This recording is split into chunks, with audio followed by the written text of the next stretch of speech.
അല്ലേ? അയ്യോ വേണ്ട വേണ്ട, അല്ലല്ലേ. മിണ്ടരുത്, നിന്നെ കൊല്ലും ഞാൻ. പ്ലീസ്. എണീക്കിടും ഇങ്ങോട്ട്.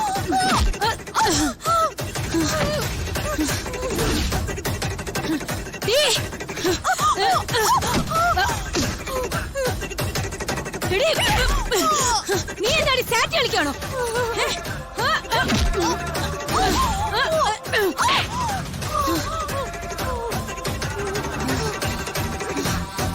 നിന്നെ ഇന്ന് എടുത്ത് പീസാക്കും. കുഞ്ഞിനെ നീ കൊണ്ടുപോയി വിൽക്കല്ലടി. അയ്യോ ഞാൻ വിറ്റതല്ല. പിന്നെ നീ കുഞ്ഞിനെ എന്തേലടി? നിന്നെ കണ്ടാലറിയാം നീ സ്വന്തം കുഞ്ഞിനെ വരെ വിറ്റ് തിന്നുന്നവളാണെന്ന്. എവിടെ കൊണ്ടുപോയി വിറ്റടി? പച്ചമീൻ വിൽക്കുന്ന പോലെ ആ കുഞ്ഞിനെ. ഇല്ല. ശരിയാക്കടി.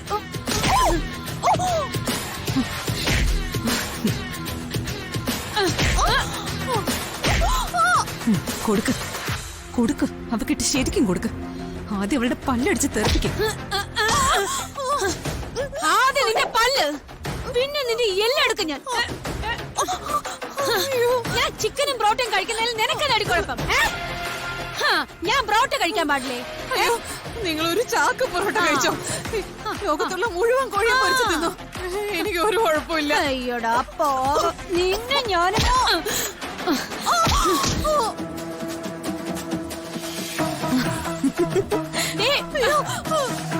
പിന്നെന്താടി നിനക്ക് കുഴപ്പം? നിന്റെ പടുത്ത പോലത്തെ ഡ്രസ് ഞാൻ എടുത്തിട്ടതാണോടി കുഴപ്പം? അല്ല, നിന്നെ ഞാനിത് പൊരിച്ചെടുക്കോടി. ഞാനിത് ശരിയാക്കി എടുക്കുന്നുണ്ട്.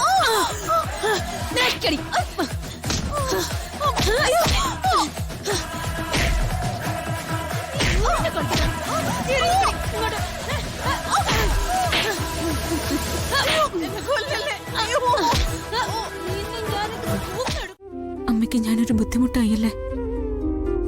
നീ എന്താ മോളെ ഇങ്ങനെയൊക്കെ പറയുന്നത്?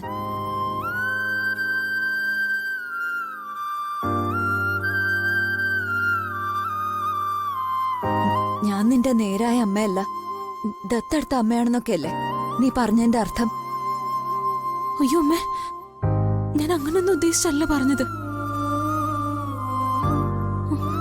അങ്ങനെയാണെങ്കിൽ വൈകുമോളെ ഞാൻ പ്രസവിച്ചതല്ലോ. അത് തന്നെ ഞാൻ പറയാൻ തുടങ്ങിയത് നീ പറഞ്ഞു. നീ വൈകമോളെ എത്ര അധികം സ്നേഹിക്കുന്നുണ്ടോ അതിന്റെ 10 ഇരട്ടി ഞാൻ എന്റെ മോളെ സ്നേഹിക്കുന്നുണ്ട്. അത് നിനക്കറിയോ?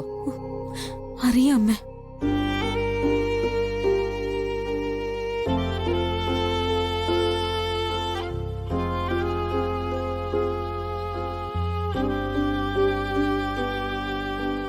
അപ്പോ മുത്തശ്ശിയും വല്ലാണ്ട് വിഷമിക്കുന്നുണ്ടാവും അല്ലെ? എന്തിന്?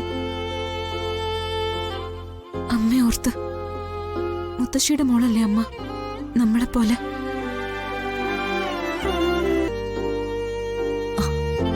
അമ്മയുടെ ഉള്ളിൽ കരയുന്നുണ്ടാവും.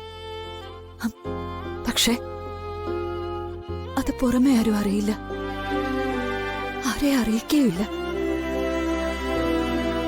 അതാ എന്റെ അമ്മ.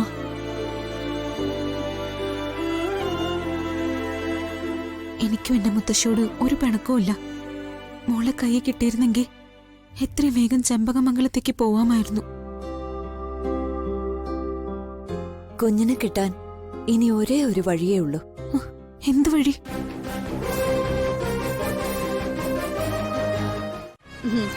ഓക്കെടാ, പിന്നെ വിളിക്കാം. ബൈ. അതെ, നിങ്ങൾ എന്റെ ടൂത്ത് ബ്രഷ് എടുത്തോ? എടുത്തു. എന്റെ ബ്രഷ് കൊണ്ട് നിങ്ങൾ പല്ല് തേച്ചോ? തേച്ചു.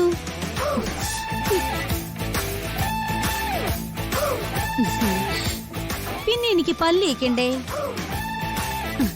ഞാൻ നിന്നോട് പറഞ്ഞതല്ലേ ഞാനൊന്നും കൊണ്ടുവന്നില്ല എന്ന്. നിങ്ങൾ എന്റെ സോപ്പ് എടുത്തു, പേസ്റ്റ് എടുത്തു, ഷാമ്പു എടുത്തു, പെർഫ്യൂം എടുത്തു. ഇതൊക്കെ ഞാൻ സഹിച്ചു. ഒടുവില് ഞാൻ ബ്രഷ് ചെയ്യുന്ന എന്റെ ടൂത്ത് ബ്രഷ് എടുത്ത് നിങ്ങൾ നിങ്ങളുടെ പല്ല് തേച്ചിരിക്കുന്നു. എടീ, അന്യർക്ക് ഉപകാരങ്ങളൊക്കെ ചെയ്ത് ജീവിക്കണം. അതൊക്കെയാ മനുഷ്യ ജീവിതം. നിങ്ങൾ ഇത്ര കൺട്രിയാണോ? നിങ്ങൾ എങ്ങനെ പോലീസിൽ വന്നു? മതിയടി വിചാരണ ചെയ്തത്. ഇത് ഞാൻ സഹിക്കില്ല. സഹിക്കണ്ട, നീ കൊണ്ടുപോയി കേസ് കൊടുക്ക്. സഹി കിട്ടു. ഇനി എന്ത് വേണമെന്ന് ഞാൻ കാണിച്ചു തരാം.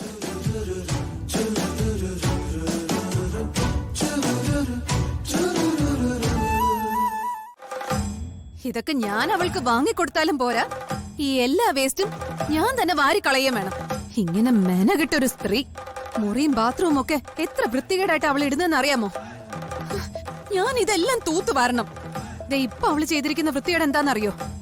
എന്റെ ടൂത്ത് പേസ്റ്റ് എടുക്കുന്നത് പോട്ടെ, ദേ ഇപ്പൊ എന്റെ ബ്രഷ് എടുത്ത് പല്ലും കൂടി തേച്ചിരിക്കുക. എത്രയും പെട്ടെന്ന് അവളെ എന്റെ മുറിയിൽ നിന്ന് മാറ്റി തരണം. അവരെ നിങ്ങളുടെ സെക്യൂരിറ്റിക്കല്ലേ പോലീസ് ഡിപ്പാർട്ട്മെന്റ് വെച്ചിരിക്കുന്നത്? അതൊന്നും എനിക്ക് അറിയേണ്ട കാര്യമില്ല, മാറ്റി തന്നേ പറ്റൂ. രാത്രിയിലെ ഒരു പോള കണ്ണടയ്ക്കാൻ അവള് സമ്മതിക്കില്ല. വിളിയോട് വിളി. 1,00,000 കാമുകന്മാരുണ്ട്. എന്താ ഞാനിപ്പോ ചെയ്യണ്ടേ? എന്ത് ചെയ്താലും വേണ്ടില്ല, അവളെ എന്റെ മുറിയിൽ നിന്ന് ഒഴിവാക്കിയേ പറ്റൂ. ശരി, ആ 9 ഒഴിവുണ്ട്, അവരെ ഞാൻ അതിലേക്ക് മാറ്റാം. നിങ്ങൾ പോയിക്കോ.